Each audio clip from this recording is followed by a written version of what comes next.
I think that we need to engage more and, have greater discussions, especially centering discussions in the global south, because the topic of SRM and geoengineering and climate interventions is very much centered, a discussion that's centered in the global north.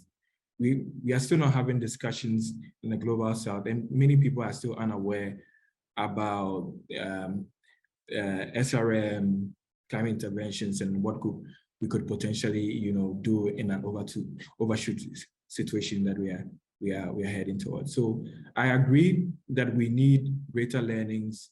We need to explore potential benefits that it could have for us. For me, I think that we need to channel a lot more of finance towards research. It's very much unfortunate that when it comes to research, we are not having enough funding being channeled towards research.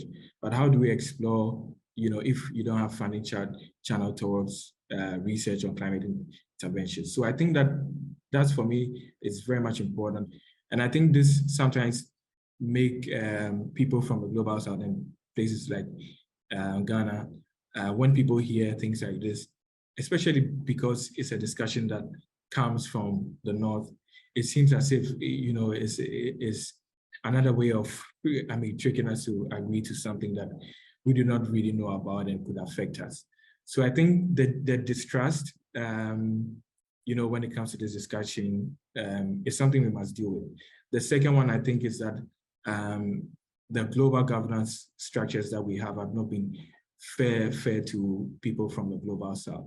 And if we don't center these inequalities as an important part of the SRM climate intervention discussions, we will not make headway. And so I think we just need to address this level of distrust.